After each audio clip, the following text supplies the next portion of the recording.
Enron was a giant U.S. energy corporation. Behind its dazzling success, why was a colossal lie hidden for 7 years? For 7 years, cunningly concealed accounting fraud. Its 2001 collapse left over 20,000 jobless, and shareholders lost over $60 billion in wealth. But this unprecedented corporate scandal harbored a structural pathology that still lurks within modern organizations. Why was this colossal lie never exposed? This video will unravel why success became a breeding ground for deceit, who concealed the truth, and what lessons there are for modern society. Now, let's delve into the full scope of the Enron collapse that shook the world. In this main feature, we'll also explain why even the top executives became complicit in the lies.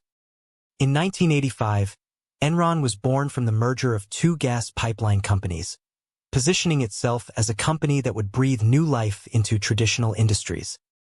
Riding the tailwinds of energy market deregulation, Enron rose to prominence in gas trading. Its innovative ideas garnered significant attention. They created markets that treated electricity, water, and even communication bandwidth as commodities. This revolutionary business model captivated Wall Street. Praised worldwide, in 2000, Enron achieved the honor of being named America's Most Innovative Company by Fortune magazine for the 6th consecutive year. At its peak, its market capitalization was approximately $66 billion. As one of the world's largest energy trading companies, it truly was a symbol of the American economy.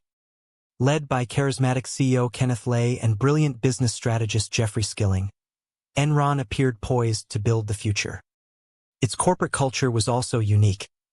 Employees were constantly encouraged to think outside the box, and enormous rewards were promised for success. Everyone believed Enron's growth was unstoppable, unaware that this very confidence would later profoundly shake its foundations.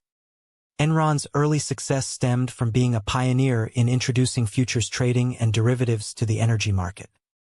This allowed them to hedge against fluctuations in supply and demand, establishing a business model that generated stable profits.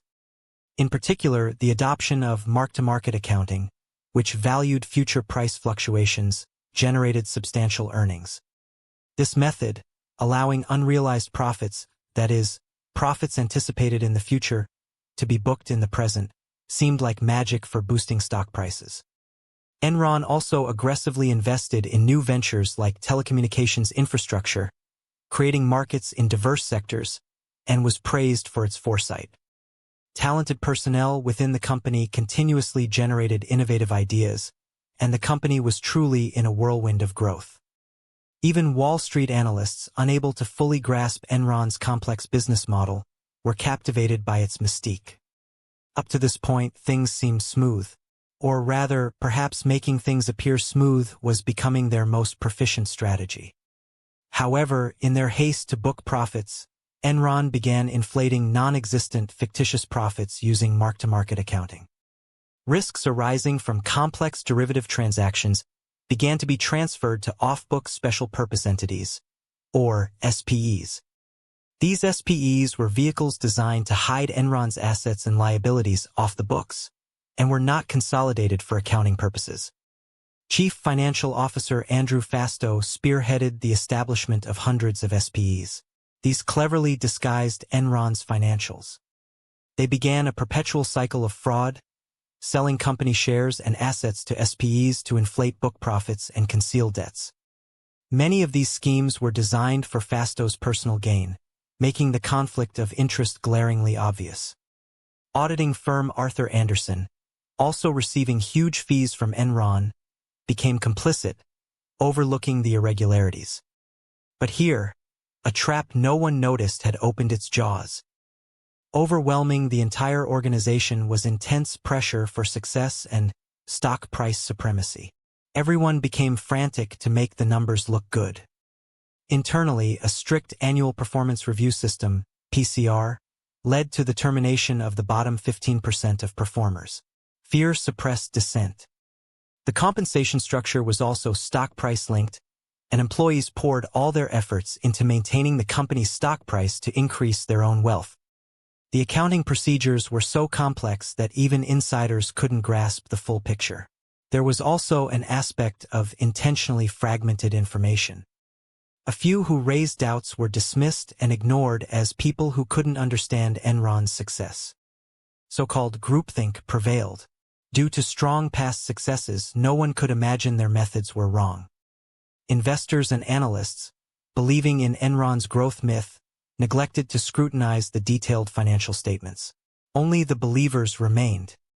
This was the fundamental reason why the colossal lie remained hidden and continued to grow for 7 years. In 2001, the California energy crisis became apparent. Enron's illicit trading practices began to surface, drawing suspicion. The Wall Street Journal published detailed articles on the existence of SPEs and the inflow of Fasto's personal assets. As massive off-balance sheet debts became public, Enron's stock price plummeted. Its credit collapsed and securing funds became extremely difficult. The courageous actions of whistleblower Sharon Watkins also accelerated the situation. She had warned Chairman Lay about the fraud. On December 2, 2001, Enron filed for the largest corporate bankruptcy in U.S. history. Many employees lost their severance and pensions. Auditing firm Arthur Andersen was also indicted for obstruction of justice due to document shredding, leading to its de facto dissolution. One of the world's big 5 accounting firms vanished. Enron's collapse was a historic event that highlighted the critical importance of corporate ethics, the independence of accounting audits, and transparency. Stock price supremacy, blind faith in charismatic leaders, and the lack of a system to protect whistleblowers. These are lessons that resonate even today. What this video has revealed is how the intoxicating drug of success can lead an entire organization into deceit. Overly complex accounting obscured the truth, and stakeholders became deeply entrenched in its deceptive structure. Ultimately, a corporate culture that stifled dissent and an excessive obsession with stock prices led this giant corporation to self-destruct.